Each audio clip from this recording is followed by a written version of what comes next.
Before I explain to you how to play the Pathfinder Adventure Card Game, there's a couple of concepts you have to understand, and once you understand these concepts, everything else is going to start making a lot of sense to you. The main thing to understand is this is a scenario-based game. Again, it's trying to emulate a role-playing game where players are going on various adventures that are going to be linked together to form a campaign. So basically, you need to start off by picking your basic first scenario that you're going to choose that the adventure is going to go through. They are designed to be played in order. The first one you should play is Brigand Doom, then you're supposed to play the Poison Pill, and then the final one is the Black Fang's Dungeon.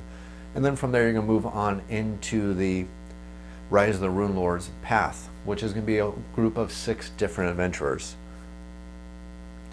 Each scenario that you're going to pick is going to tell you on the back what locations are going to be included in the scenario you're playing through, and that's going to be based on how many players you're having. The more players you have, the more locations you have to go through to get through the game.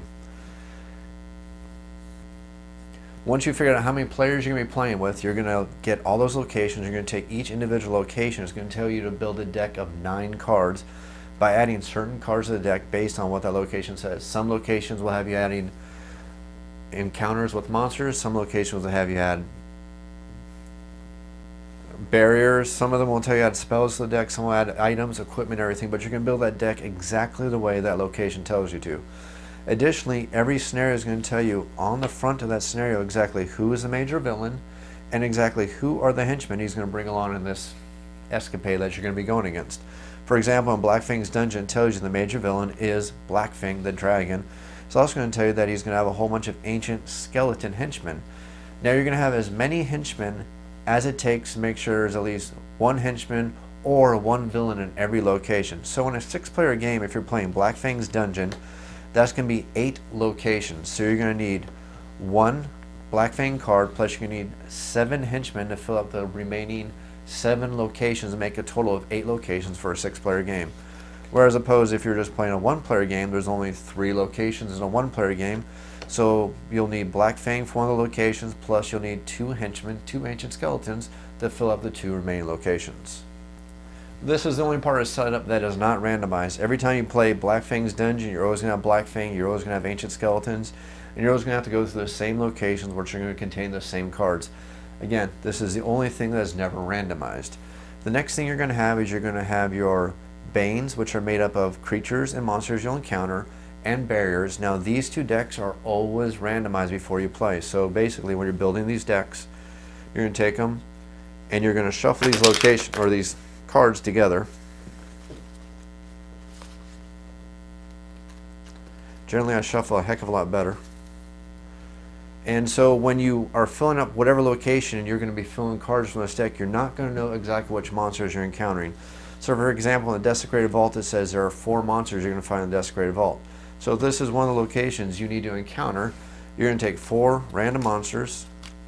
Nobody's going to know what those 4 monsters are, and they're going to be part of that location. Next thing you're going to have is you're going to have your boons. Now your boons are also randomized every time before you play. Your ally deck is going to be shuffled up, so you don't know exactly what kind of allies you're going to encounter in the dungeon that you're going through. And I keep using the term dungeon even though there are outdoor locations. That's just a throwback. So if I keep using the term dungeon, just take it with a grain of salt to mean a location, because you have indoor and outdoor encounters here. But it seems to be an old throwback to somebody who played D&D for maybe too many years. Anyways, all these decks are going to be shuffled and randomized, so you don't know exactly what kind of cards you're going to have in each location. So further on the Desecrated Vault, it's going to say that you have the 4 monsters, which we picked. You're going to have 1 barrier. Again, we're not going to know what that barrier is, but that's going to go to create our location deck. We're going to have no weapons. We're going to have 1 spell deck. 1 spell will be added. Next thing we're going to have is 0 armor. We're going to have 2 items.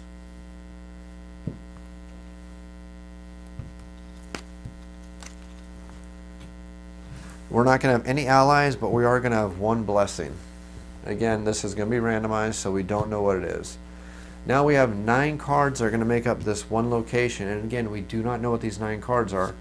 They're going to be shuffled up, and that is going to be used to create that location. And we're going to do that for every single location that's required to go through to do this scenario. So if we have 8 locations, we are going to have 8 of these decks. If we only have 3 locations, we're only going to have 3 of these decks to go with 1 with each and every location.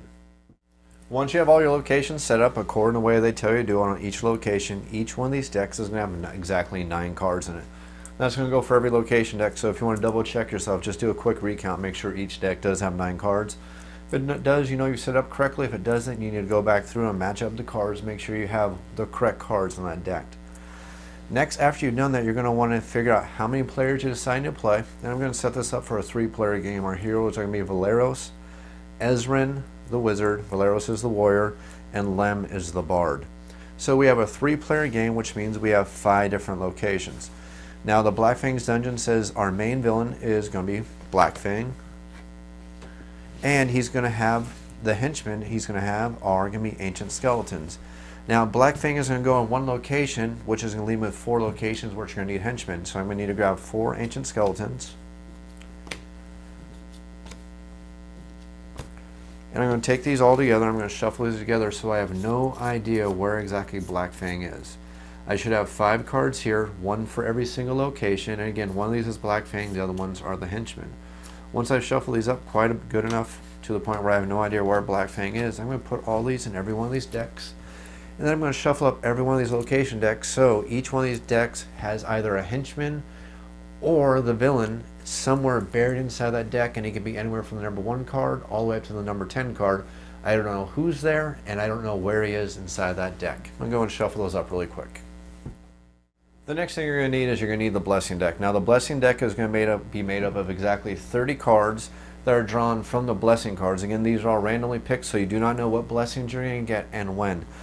And there are always, this is very important, only 30 cards. It doesn't matter if you have a 6-player game with 8 locations, which means you have a potential of 80 different cards of going through, or if you have a single hero game with only 3 locations, which means you have a total potential of only 30 cards to go through. You only get 30 blessing cards, and you need to find the big bad villain before you go through all 30 of these blessing cards. Very important point. That's what makes the game more difficult when you start adding more players, because you still only have 30 blessing cards to go through.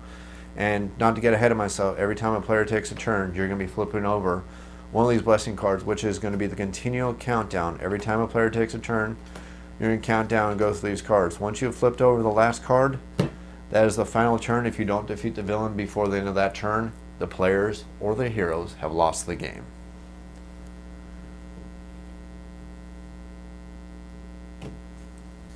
While we're on the topic of the heroes, let's go ahead and talk about the heroes right now. Every player is going to be represented by a hero who is going to have a statistic card and a character card. Now you have 2 options. If you want to spend a little bit of money, you can buy a miniature, and instead of having this character card, you can use that miniature, which is if you were a supporter of the Bones Kickstarter, especially the first one, about 90% of these heroes have been represented in the Bones Kickstarter, or you can go out and purchase your own miniatures. And this is actually the way I prefer to play. I don't like using these cards. It takes up too much space on the game board. I actually prefer using these miniatures. Now I haven't painted mine yet because I was a supporter of the Bones Kickstarter, not to go off track, but that's about 200 miniatures I have to paint, which is going to keep me busy until after Christmas. Anyways, if you want, and this is a suggestion of mine, not to get off track too much here on the instructional, grab one of these miniatures, use them instead of these cards, and it's actually easier to use these guys and put them on the locations, let you know where your heroes are, instead of actually having to play the cards here, because if you get a couple of heroes at the same location, it kind of gets a little bit crowded. Personal opinion, I prefer the miniatures. It's your choice, you know what you like, but this was just a quick suggestion that you may want to try.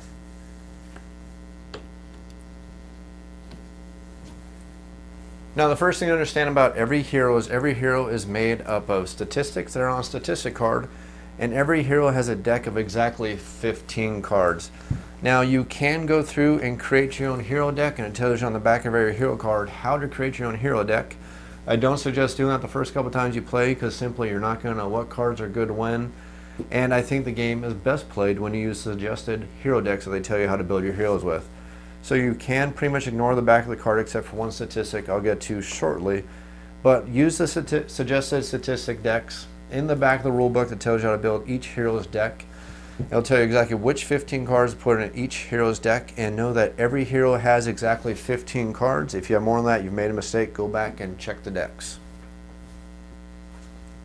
Now each hero's deck is going to be made up of various things such as blessing cards, equipment, items, more equipment, allies, and things such as spells and weapons and further gear.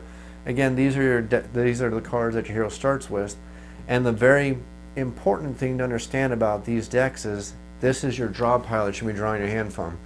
If at any time you cannot draw a card from your draw pile, and you are required to always refill your hand at the end of your turn, depending on your hand size, and each hero has a different hand size, you have to refill your hand at the end of your turn. If you're unable to draw a card from your draw pile because all of your cards are in your discard pile, your hero has been defeated because he's lost all his hit points and he is dead until he can be resurrected by a fellow party member, which is extremely challenging to do. And it's so challenging I've been unable to do it so far in all my plays of this game. So not exactly an easy thing to do, so don't let your heroes die. Again, just to reiterate, every hero only has 15 hit points because they only have 15 cards in their hand, and you have to in your draw pile, and you have to refill your hand at the end of every one of your turns. If you cannot do that, your hero is defeated. Every hero is made up of a group of statistics, and every hero has the exact same statistics, but not in the same quantity. For example, Lem the Bard only has a D4 for his strength, while our mighty warrior, Valeros, has a strength of D10. So that means that every time he needs to make a strength check, he's going to roll a 10-sider, and if you're not familiar with 10-siders, just to let you know the 0 is actually a 10, not a 0. It's a throwback to old role-playing game days. And anytime that Lem needs to make a strength check, he only gets a D4. Whereas Ezrin, every time he makes a strength check, he's actually rolled a D6, so I guess the wizard's stronger than the bard. Now the importance of this is, though, although every single card that you start with in your deck is always in your hand, or I'm sorry, is always yours, you don't have to actually roll to acquire these cards. You draw them, you use them, and you play them. The cards you're going to try to be acquiring are the boons and the banes that are in the various locations that you'll be visiting. For example, if you were visiting the Thalosian dungeon, and the first card you drew when you were visiting it was a spell, you can try to acquire this. Anytime you encounter a boon, you're going to roll to encounter it and try to acquire a boon. Every time you acquire a boon, it does not go in your discard pile. It's a very important thing to understand. That may throw people who are used to deck building games such as Dominion or any of the others, where every time you get a card, you put in your discard pile. When you gain a boon in this game, it does not go to your discard pile. It goes directly to your hand. Now the question is, how do you gain these boons? Now the way you gain these boons is by making a successful skill test versus a certain difficulty. Now the difficulty is going to be listed on every single card, and it's going to be listed right here in the corner, and it's going to be a number you need to meet or beat on the roll of a die. And what die you're going to roll is going to be based on what statistic you have. For example, to gain this spell, Inflict, and you know it's a spell because it says spell up here. The name of the spell right here is Inflict, and the powers it has are listed down below. It says you need to make a Wisdom or Divine check of a 6 or higher. So what you need to do is you need to find out if your hero has either the Wisdom or the Divine trait. Well, Wisdom is statistics, so everybody has that, but now you need to look to see if you actually have the Divine trait. So you can look at your character, and we're going to see that Lem has the Divine trait, which is Charisma +1. So we need to find out what his Charisma die is, and we're going to see that's a D10, and we're going to get +1 to that roll. So to see if we're going to acquire that card, we need to roll the 10-sided die, and we're going to add 1 to our roll. If we roll a 6 or higher, the card is going to go directly in our hand. If we fail to do so, the card is going to be removed from the game. Does not get added back into any decks or any piles. If you fail to acquire a boon, it's removed from the game completely. If you acquire a boon, it goes directly into your hand. Again, not into your deck, not into your discard pile, goes directly into your hand. You simply roll the die, and we got a 7. 7 + 1 is 8, which is easily 6 or higher. This card will now go into Lem's player's hand for him to use immediately if he likes to. Now, for example, if we rolled a 3, and 3 + 1 is a 4, that is not enough to acquire the card. The card, instead of going to your hand, is going to be removed from the game. Now, there is a little bit more complexity to that too, because you have cards in your hand which you can use to help you acquire cards. For example, Lem always has 6 cards in his hand, unless something causes him to discard them. And some of these cards will give you better bonuses and better abilities to start grabbing items. For example, a burglar gives you a special ability to roll a 1d10 for a stealth check, for example. Thieves' tools allow you to add 1 die to your disable checks. So if you need to disable a trap, you're going to get 1 extra die. Another one would be the Codex, is discard this card, add 1 die to your check to acquire a boon. There's a perfect example. So for example, for the Inflict, if we wanted to try to acquire this Inflict spell and we didn't trust our ability to roll a d10, we could discard this card to our discard pile, Using its special ability, it says discard this card to add 1 die to your check to acquire a boon. This is a boon we're trying to acquire, so we're going to put this card in our discard pile, and we're going to gain 1 additional die. Anytime the game tells you to gain an additional die, you're going to gain the additional die of the die you're already using. So if you're rolling a d10, you're going to gain an additional d10. If you're rolling a d8, you're going to gain an additional d8. So in this example, since we're rolling Divine plus 1, which is a 10, we'd roll a d10, get a 5, and then roll it again for a 9. 9 plus 5 is 14, plus our plus 1 for a Divine trait, we get a total of 15, which is definitely more than 6 or higher, and we'd be able to add this card to our hand, which we could use immediately if we wanted to. Now, most of the time when you play a card from your hand, it's going to have an ability at the bottom called Recharge. Recharging means instead of putting this card on the discard pile, if you successfully make the recharge check, instead of it going in your discard pile, it actually is going to end up going back in your draw deck. And it goes at the bottom of your draw deck, so that in turn kind of gives you more hit points because the card is not discarded. Now, some of these cards are easy to recharge, and some of them are extremely difficult, and some may be nearly impossible to recharge. For example, the Codex says to recharge this one, you need to succeed at an Intelligence or Knowledge 10 check, which means you get a 10 or higher, and you look at your Knowledge or Intelligence skill for Lem, who's trying to recharge it. If you look at Lem, we see that he has a Knowledge of Intelligence plus 3. His Intelligence die is a d6. d6 plus a 3, the most he can ever get is a 9, so it would be impossible for him to actually recharge it. Of course, he could play other cards that would give him an additional die. For example, if he played a Blessing, which gave him an additional d6, he'd be able to roll d6, d6, and get a 3 plus 3, and his bonus would be a plus 3, would be a 9 for a total. He would not succeed at recharging it, so the card would still go to his discard pile. But of course, he does have the ability to play other cards to help him keep it in his draw pile. And on top of that, other heroes have special abilities that help you gain or keep cards, or other heroes can also play cards along with you. The only caveat to that is no player, no individual player, can play the same type of card more than once. So each player can play a Blessing, but no player can play 2 blessings. So you can have one player play a Blessing, and another will play a Blessing on you to help you succeed at your check, and a third player may play a Blessing or a special ability or a spell or anything to help you succeed at your challenge. Now, the opposite of the boons are the banes. Now, the banes are the bad things you're going to encounter in the game, such as enemies, henchmen, pit traps, and everything that's going to make your life a little bit more difficult. These are going to be encountered and handled the exact same way as your boon cards. They're going to tell you what skill you're going to check. They're going to tell you what you need to roll to equal or higher. And then down below is going to tell you what happens if you do or do not succeed at defeating that card. It also may tell you other things are going to happen. But basically, you read that card, do what it tells you to do, and then you need to make your check whether you succeed or not. The difference with a Bane card, though, is if you succeed at defeating a Bane, the Bane is removed from the game. If you fail at defeating the Bane, it's going to be shuffled right back into that deck, which means you potentially can't encounter it again. Now, you shuffle it. You don't put it on the bottom like I just did. I'm trying to be quick here. You actually shuffle it back in the hand so somebody else can encounter the exact same Bane all over again. Now that you understand the basics of the game, there's just a couple terms that you need to understand to really learn how to play the game. The first thing to understand, the first term you should know, is the term called reveal. To reveal something means to show it from your hand, get any bonus it has from it, and then put it back directly in your hand, which means it's not discarded. Now, only a card that says reveal on it can be used to be revealed. If it says discard, you have to discard it. If it says reveal, simply show it for its bonus and return it to your hand. The next thing that you'll get is a term called display. Display means to put the card in front of you in your play area, and it'll tell you how long it's going to stay in your play area and when to discard and put in your discard pile. The next thing you're going to have is the term discard. Discard is someone we're pretty familiar with, which means to play the card and simply place it in your discard pile, and it's no longer in your hand. You no longer have access to it unless somehow it's brought back in your hand by playing a different card.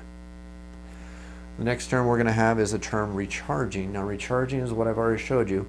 That basically means that after you play a card, you're going to check to see if you recharge it. If you successfully recharge the card, it's going to go back to the bottom of your draw pile.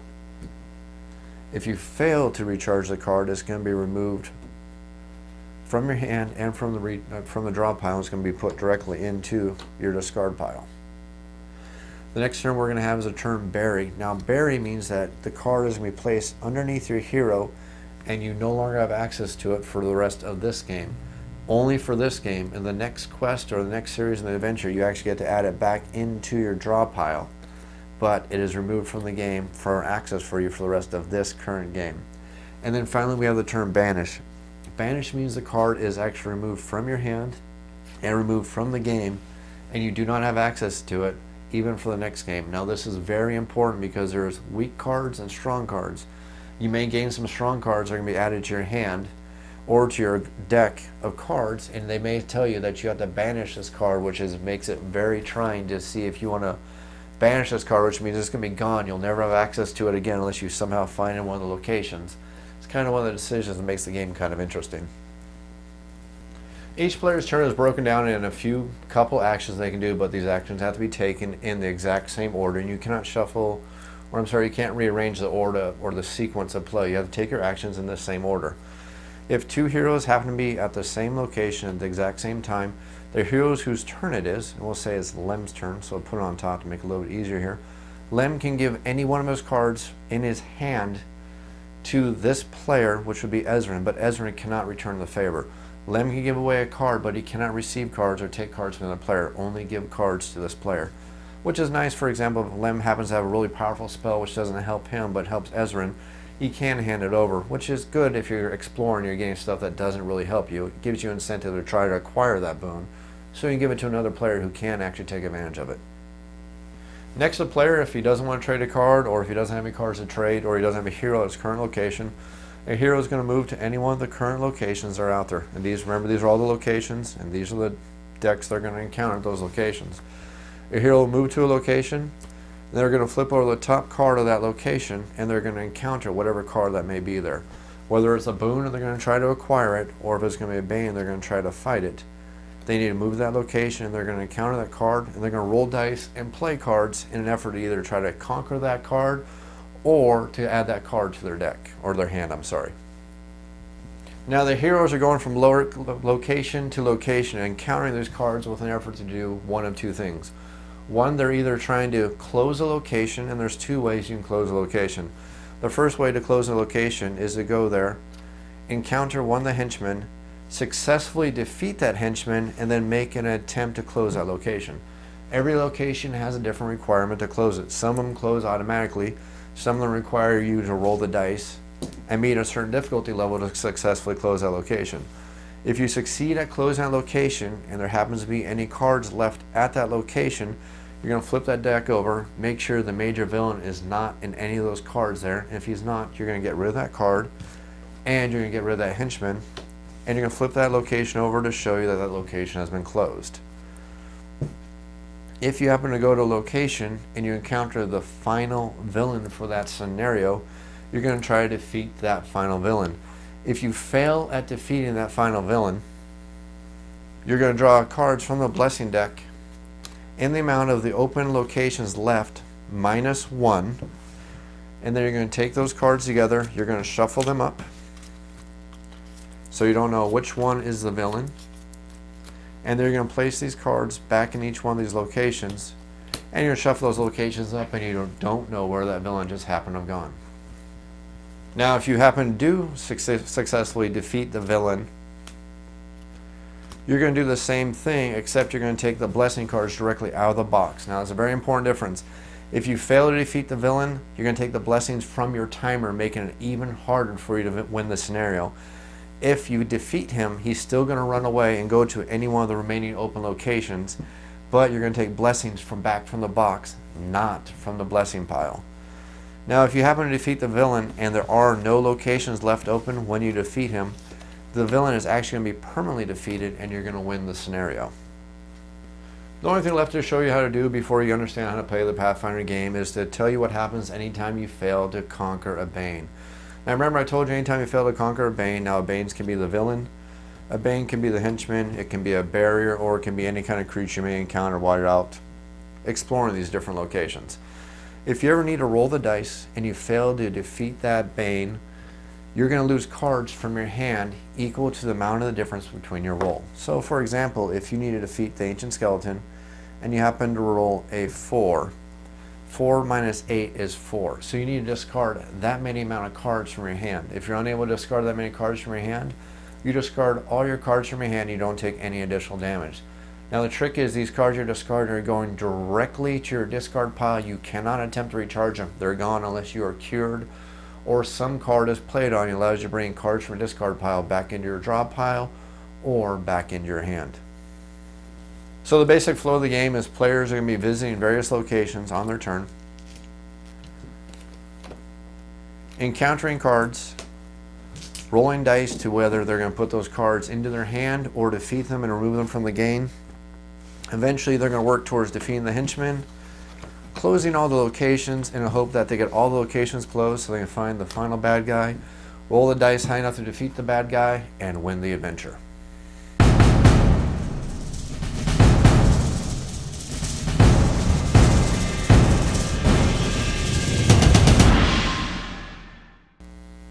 I have the game set up for the basic adventure Blackfang's Dungeon. We are playing a 3-hero game, which means we have 5 locations. Have all the decks set up and the Blessing draw deck all set up. Our heroes have their hands, and we're now ready to begin the game. Now, one thing you have to understand is when you draw your starting hand, you're going to look at the back of every one of your hero cards, and the back of every single hero card is going to list a favored kind of card for that single hero. When you draw your hand, you have to make sure that kind of card, you have at least one of those cards in your hand. If you don't, you're going to redraw your hand. So for example, Ezran, every time you start the game, he needs to have at least one spell in his hand of drawn cards. And he is going to draw 6 cards. If you don't have at least one spell, you're going to draw a new hand. And that's going to be the same for all the different heroes. They all have different requirements. For example, Valeris always starts with a weapon. And Lem the Bard, he's actually unique. You get to call out what your choice of your special item is and then try to draw your hand. If you don't get it, you get to redo it. For Lem, I decided to choose weapon to make sure he starts with a sling. Normally you're supposed to put your characters at each location before you draw your hand, but in this case I don't think it's going to make much of a difference, but that is the way the rules state. The rules state, choose your location you're going to visit before you draw your hand. Just a little clarification just to make sure I'm following all the rules on the up and up. First thing we need to do is we need to make sure we choose which locations our heroes are going to visit. Lem the Bard is first going to go to the temple, and Ezran, our wizard, is going to go visit one of the locations. Now he likes spells, so he's going to find a location that's guaranteeing him at least the access to possibly draw at least one spell. Now all these locations are going to give him at least one spell, possibly from the draw pile, so it's really not going to matter where we're going to go. And we have some good combat offensive spells right now, so I think we're going to find a location that may give us a good chance at monsters too. So we'll go visit the Shrine of Lamashtu. Valeros is a very good all-around warrior. He can go to any location with lots of monsters and just start beating them up because that's what he's good at. So he's going to go visit the Desecrated Vault. And then once we've chosen our locations, each player is going to choose or draw their hand, make sure they have the prerequisite cards in their hand, and we're now ready to begin. We're going to go ahead and start the adventuring with the Bard Lem. He's going to be player number 1, Ezran is going to be player number 2, and Valeros is going to be player number 3. We're going to start with go ahead with Lem. First thing we do is check to see if there's any cards we want to trade with any heroes on the same location, which we do not have any heroes there.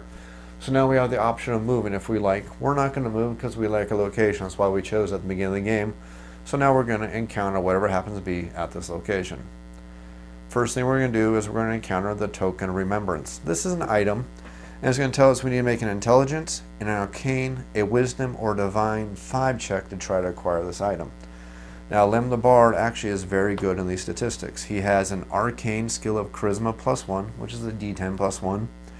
He also has a Divine skill of his Charisma +1. So we're going to roll a D10. And we need to get a 5 or higher on a D10 +1, which should be pretty easy, so I don't think we're going to try to burn any cards to try to acquire this. Simply roll the die. We're going to get a 6 +1, where it's definitely more than enough to acquire this card. We're going to take it and put it directly into our hand.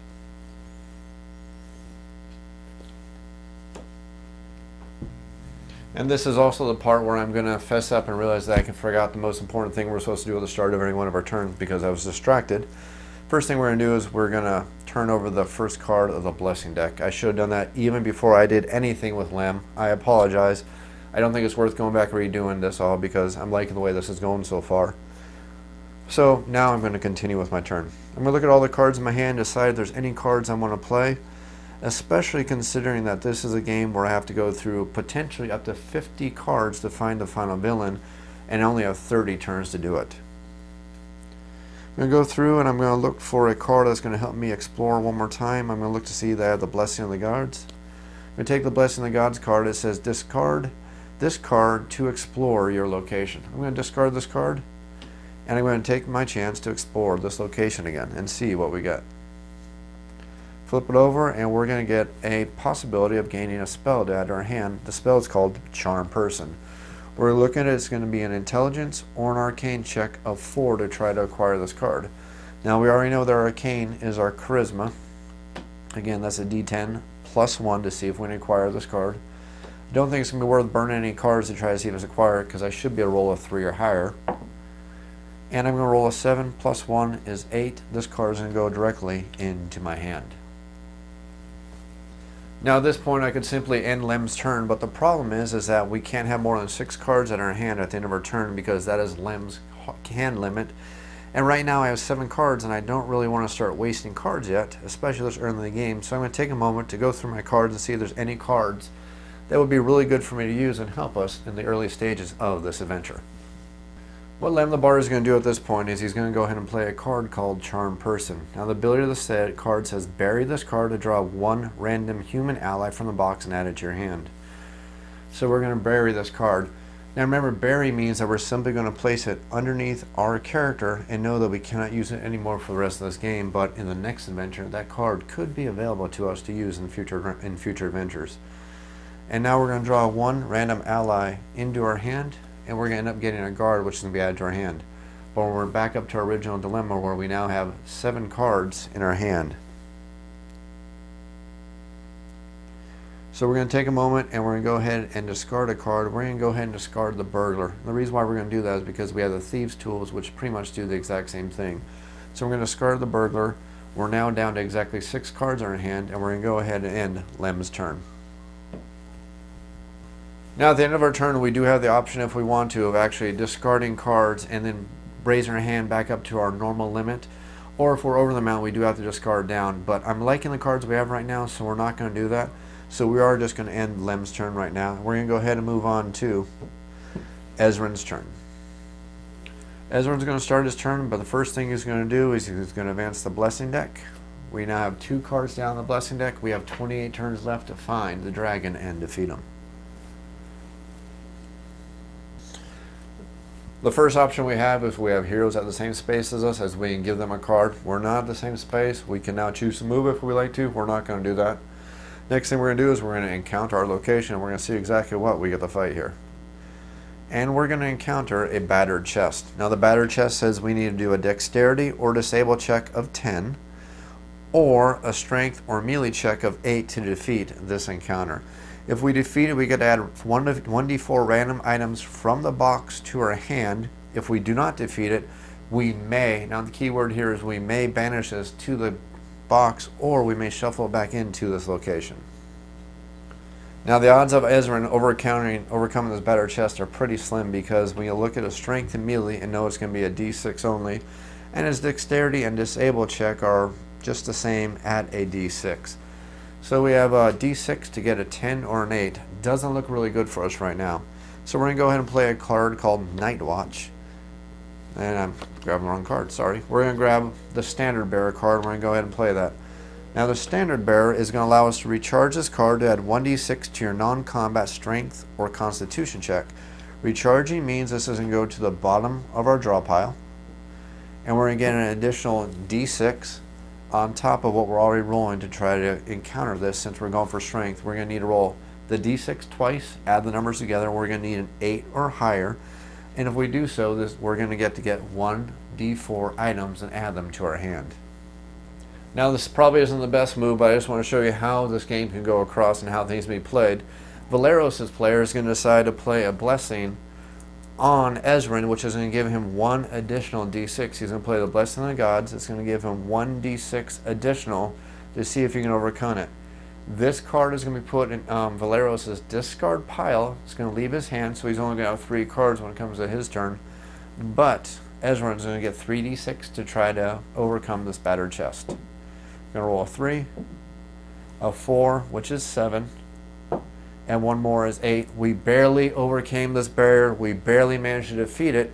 And now we get to add 1d4 random items from the box to Ezran's hand. We're going to roll the d4 to see just how many items we're going to get. We're going to roll a 2, and we get to grab 2 items from the box and add them to our hand. We're going to get 2 additional cards added to our hand. We're going to get the Potion of Healing and the Token of Remembrance. These are both going to be added directly to our hand, bringing us up to 7 cards in our hand. So if we were to end our turn right now, we would actually have to discard one of these cards to our discard pile. Instead of doing so, we're going to go ahead and play another card to try to explore again. So we're now going to play that Night Watch card, which says we discard this card to explore your current location. This card is going to go in our discard pile, and we're going to encounter whatever's next at this location. We finally get our first encounter with a real enemy. We get to try to see if we can defeat a cultist. And I actually apologize, I made one minor error, and that's my fault because I don't play with Ezran too much. Since I actually have the character expansion deck, I actually prefer the Druid over Ezran. So I forgot he does actually have one special ability that says anytime you gain a boon into your hand that has the magic trait, you get 1 free explore action out of that. So I didn't actually have to spend this Night Watch card to get this explore for the cultist.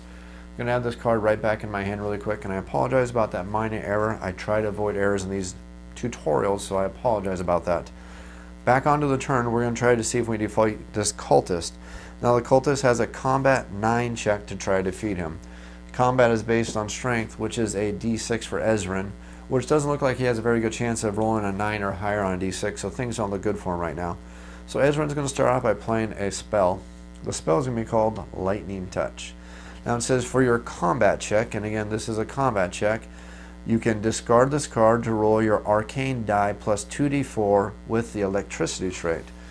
Now, Ezran's arcane statistic for him is intelligence plus 2, and his intelligence is a d12. So we're going to roll a d12 plus a d4 plus a d4 all over again, and then at the end of this we're going to add 2 to our total roll, and we just need to get a 9 or higher. We're going to get an 11 plus 2 is 13, plus 2 is 15, plus the additional d4. We're going to get more than enough to defeat this cultist. This cultist is defeated and he's removed from the game. Additionally, on top of that, we now have 2 things that are going to happen. One, we're going to get the chance to recharge this card, and Ezran's second special ability is going to activate because he has played a card with the arcane trait. Now, Ezran's special ability says that when he plays a card with the arcane trait, he gets to look at the top card of his draw deck. If it happens to be a spell, then you can add that directly into your hand. If it's not, we'll simply put it back on top of our deck. And again, it's not a spell. We end up getting the quarterstaff, so it's going to go back on top of our draw pile. Now we get to see if we can happen to recharge this card, which is going to put it back in the bottom of our draw pile instead of putting it in our discard pile. Now it says succeed in an arcane 6 check to recharge this card instead of discarding it. Now we know that our arcane, because we already decided, is a d12 plus a 2. So I need to get a 6 or higher on a d12 plus 2. We're going to roll it. We're going to get a 4 plus 2, which is 6, which barely makes it. And this card is going to go into the bottom of our draw pile. Ezran's feeling pretty lucky, and he's going to go for a third explore this action, and now he's actually going to use that Night Watch card that I told you about earlier for the extra explore action. That's going to go in the discard pile. We're going to go ahead and explore our location one more time, and we're going to find a spell called Mending. And now Mending is going to be extremely easy for him to obtain because he just needs to get a 2 on higher or higher on a d12 plus 2. The lowest he can roll is a 3, so we know he's automatically going to get this card. It's going to go into his hand, and that's going to be the final explore action for Ezran on his turn. We're now going to go ahead and reset our hand, and we know the top card in our draw pile is the quarterstaff, and we really don't need this Mending card right now. So by resetting our hand, we're going to discard a card. Leaves us at 5. Remember, at the end of our turn, we need to have a certain amount of cards in our hand, and for Ezran, that happens to be 6. So Ezran needs to draw the top card of his draw pile, which would be the quarterstaff, putting him back at 6 cards, and that's going to end Ezran's turn. It's now the start of Valeros' turn. The first thing we're going to do is we're going to advance the Blessing deck. We now have 3 blessings in the blessing discard pile, which means we'll only have 27 turns left to find the villain and defeat him. Again, we don't have any cards or people to share with, where you don't want to move, and we're going to go ahead and explore our current location. Draw the top card, and we happen to get a spell called Mirror Image. Now, Mirror Image isn't a really good card for Valeros to have, but if you can acquire it, it'd be a great spell for one of the other spellcasters to get a hold of, so he definitely wants to try to acquire this. Unfortunately, Valeros doesn't have a blessing because he already burnt it, and none of the other heroes happen to have a blessing in their deck to help him succeed at this encounter, so he needs to roll a 6. Unfortunately, that's going to be required on his intelligence, which is a d6, so I need to roll a 6 on a 6-sider. We're going to roll, and we're going to get a 3, which means we failed to acquire this boon. This boon is going to be discarded and removed from the game. Now, Valeros unfortunately doesn't have any cards that he can play to do extra explorations on his turn, so he pretty much needs to end his turn, and he only has 3 cards in his hand because he spent a blessing to help another player, so he needs to draw a card into his hand. He's going to draw the wooden shield, and that's going to be the end of Valeros' very quick and easy turn. It's now Lem's turn, so we're going to advance the blessing deck. And we're going to stay where we're at. We're going to go ahead and explore this location. Flip over the top card, and we're going to see it's a Blessing of Pharasma, which we're going to try to acquire. It says that we need to get an Intelligence, Arcane, or Divine check of 5 or higher. We know from earlier that it's Divine and Arcane happen to be Charisma +1, which is a D10 +1, so we need to get a 4 or higher on this die. We're going to roll a 9, which is easily going to get this card. We're going to add it to our hand. And then we're going to see what we got and see if there's anything else we can do on our turn. There really isn't much left for Lem to do this turn, and we don't have any cards that we really want to use yet. We could use this blessing to get an additional explore action, but I think we want to hang on to this because this is actually a pretty good blessing card to have in our hand. Unfortunately, we need to reset our hand now, and we have more than 6 cards, so we need to find 1 card to discard. This can be kind of the challenging thing because sometimes all the cards in our hand just happen to be really good cards. We know that we want to keep the blessing, but we want to keep the guard in case we fail at combat. The cure is a great card to keep because it allows us to get extra cards back from our discard pile. Pretty much all the cards in our hand are really good except for levitate. Now, while levitate can be good, right now it's not helping us too much, so we're going to go ahead and discard that. Bring us back down to 6 cards, and that's going to go ahead and end Lem's turn. We're going to go ahead and start Ezran's turn right now. Again, top card of the blessing deck is flipped over, and we're going to give cards. We're not going to do that. Option to move, we're not going to do that, so we're going to go ahead and explore our location. Flip over the top card of the location deck, and we're going to get a Blessing of the Gods, which is a very simple blessing, which is actually very easy to get. The unfortunate thing, though, is this location, the Shrine of Lamashtu, has a little itty-bitty thing to make things a little more challenging for you. It says if you encounter a blessing, you are dealt 2 points of mental damage that may not be reduced at all. So we need to immediately take 2 points of damage, and remember, every time we take damage, we need to discard cards from our hand. Unfortunately, we have a lot of good cards in our hand, so this is going to hurt.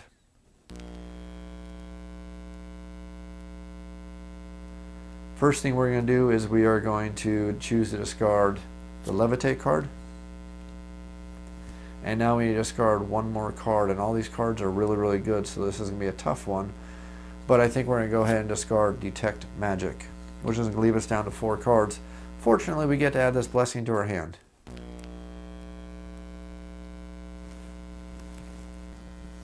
And I'm sorry about the flashing there. Apparently the high winds I'm having going on in my neighborhood just caused a power out in my neighborhood, but it looks like the power is now back on. It took a couple hours. Still everything set up though. Going to go ahead and finish this gameplay example. We were on Ezran's turn. Ezran just got a blessing and took some damage because he took that blessing. I could spend that blessing doing additional exploration, but what I think I'm going to do is I'm going to go ahead and end Ezran's turn. Since he only has 5 cards in his hand, he's going to go ahead and draw a 6th card. Put it into his hand, he's going to get the card Sage. Sage says recharge this card, add 1d6 to your non-combat intelligence or wisdom check, and discard this card to explore your location. That's going to be the end of Ezran's turn. We're now going to move to Valeros, who's going to take his turn. At the beginning of his turn, of course, we have the option to trade, we have the option to move. We're going to bypass both those actions. We're going to go ahead and explore our location, and we're going to get a skeleton horde. Now this card means, it says that every character or every hero currently at an open location, since we haven't closed any locations, all of our locations are open, every single hero is going to have to encounter an ancient skeleton. And whether they win or lose, they're going to have to suffer the consequences. Now this may be a henchman, and even though it is a henchman, that does not mean that they get to close the location. You only get to close the location if you actually find a henchman in one of the location cards. If a card causes a henchman to come into play, defeating the henchman does not give you the opportunity to close that location. Sorry, that put a card right back there. So we're going to have to fight this ancient skeleton.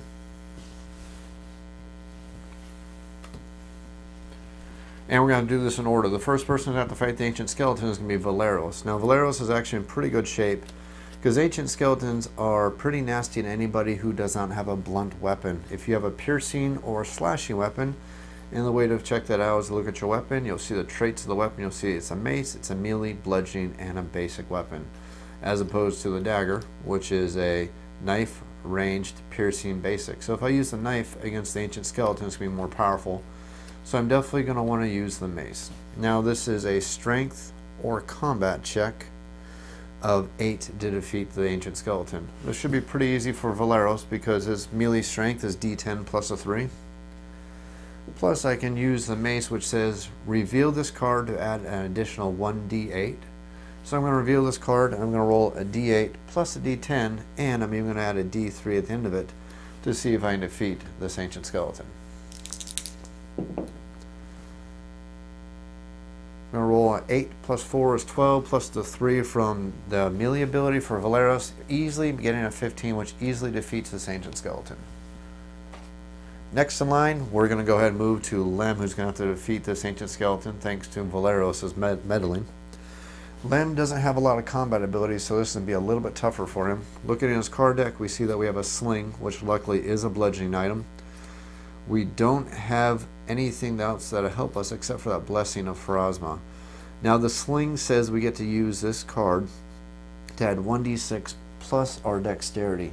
Now Lem has a d8 for his dexterity plus a d6, and we'll need to roll an 8 or higher on a d8 and a d6. So statistically, on the law of averages, we should be able to do this. I don't think it's worth blowing any extra blessings to try to take this out, and the worst thing that happens is we may take a little bit of damage. So let's go ahead and do this. And we're going to roll an 8 plus a 3, which is an 11, which is definitely more than enough to defeat this ancient skeleton. It is also discarded and returned to the box. And since the sling says we only have to reveal it, we're not going to discard it. It goes back into our hand, no problems there. And now we get to move on to Ezran to see if he can defeat his ancient skeleton. Ezran has luckily he does have a blunt weapon. He has the quarterstaff. And it says for your combat check, reveal this card to roll your strength or melee plus 1d6. Unfortunately, Ezran does not have the melee stat, so he has to go on his strength, which is a 1d6. Plus a 1d6 from the quarterstaff, so I need to get a 8 or higher on 2 6-siders. And if I don't, I'm going to take some damage. Well, I think we're going to go ahead and use our Blessing of the Gods, which is going to give us an additional d6. So I need to get need to get an 8 or higher by rolling a 6-sider 3 times. Let's see how well we do. Get a 3, plus a 1 is a 4. This may be close. Plus a 5 is 9. Luckily, we defeat the ancient skeleton. It's a very close fight. We beat it only by 1, but we have managed to defeat this ancient skeleton.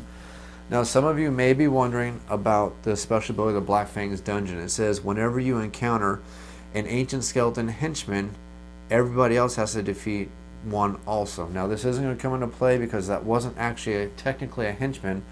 These abilities only come up when the henchman actually comes up in the location deck, so we don't have to fight any additional ancient skeletons, so we're safe there.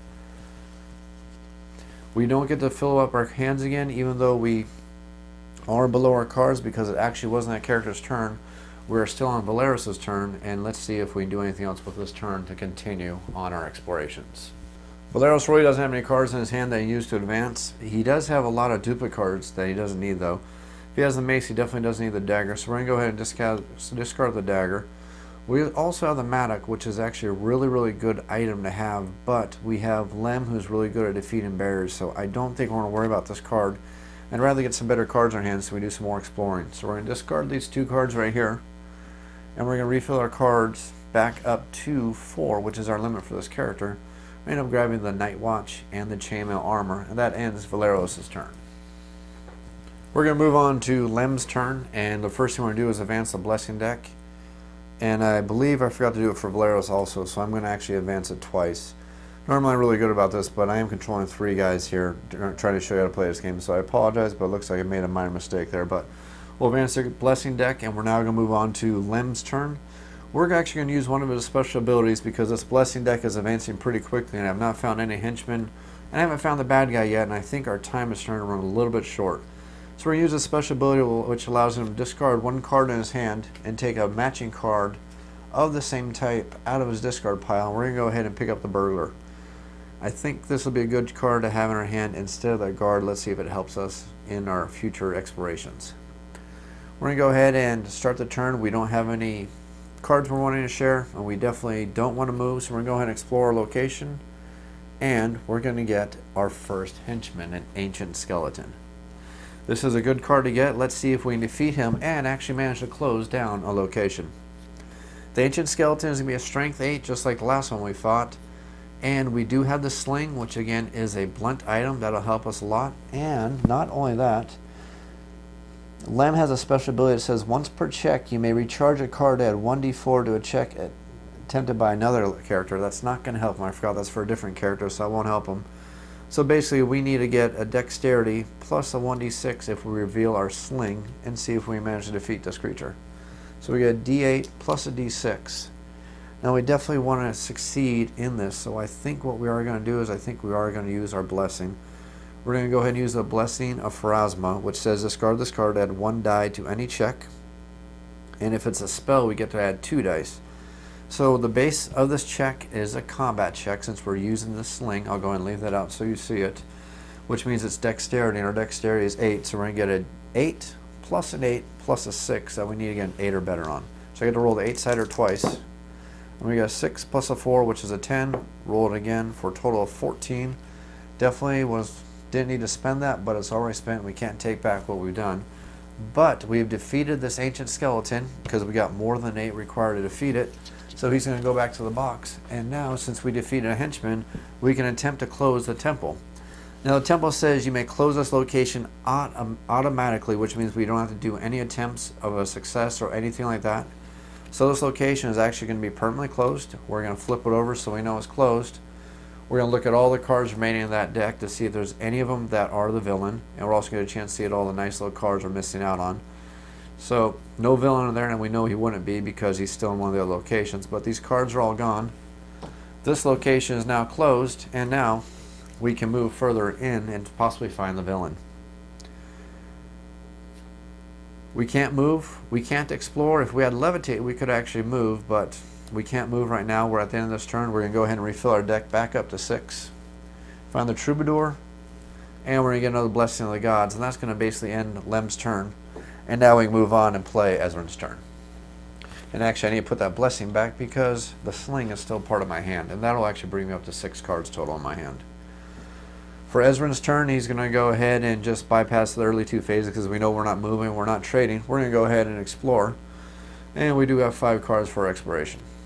And we're going to get another henchman. Things are looking better for us. Must advance the Blasting deck. Don't forget to do that. So now, let's see what we got. We have a Sage, we have the Sleep Spell, we have the Potion of Healing, and we have a Token of Remembrance. We could use a Sleep Spell because it says discard this card to evade a monster whose highest difficulty defeat is 10 or lower. That would allow us to evade the Ancient Skeleton. The problem is if you evade a henchman and you don't actually defeat him, you're not going to be able to close this location. So we don't want to do that. We definitely want to close this location. So we need to find a way to defeat this creature somehow. I'm looking through this and I'm not seeing many good abilities here. We don't have any spells to get back that are going to increase our magical abilities. Nothing worth doing there, so it looks like it's going to be a straight battle between our Quarterstaff and this Ancient Skeleton. Quarterstaff again is going to be Strength plus a melee, or melee plus a d6. So we get 1d6, and our Strength is another d6, so we got to roll an 8 or higher on 2d6. We're going to roll a 6. Things are looking good. and a 5. We're going to get a total of 11, which will defeat this ancient skeleton. He will go back to the box, and now we can attempt to close the Shrine of Lamashtu. So to just close the Shrine of Lamashtu, it says succeed at a Divine 6 check or banish a blessing. Unfortunately, Ezrin does not have the Divine skill, so I'm going to have to roll a 6 or higher on a D4 unless I or somebody else can spend some blessings, or unless I have some other abilities that are going to help me here. Unfortunately, it does not look like I have any abilities that are going to help me here, so I'm not going to be able to close the shrine. But on a positive note, we know there is no henchman in this deck anymore, so any more cards we're going to get there could be boons or banes, but there's definitely no more henchmen there. Ezrin's going to go ahead and end his turn. We're going to refresh our hand. Since we have 5 cards, we're going to have to draw 1 more, bringing us up to 6. We're going to get the invisibility spell, and that's going to end Ezrin's turn. And let's go ahead on to Valeros' turn. For Valeros' turn, we're not going to trade, we're not going to move, we're just going to go ahead and explore our location, see if we have any. And we have discovered Black Fang. Black Fang is the villain for this adventure, and he's our great objective that we're trying to defeat. Now, if you look at the Black Fang card, it says before the encounter, each character at this location, which is Valeros, since he's the only one at this location, must succeed at a Constitution or Fortitude check of 7 or higher, or be dealt 1d4 minus 1 acid damage. Well, if we look over at our character here, we're going to see that he does not have Fortitude at all, which is odd for a warrior, but he does have Constitution of an 8.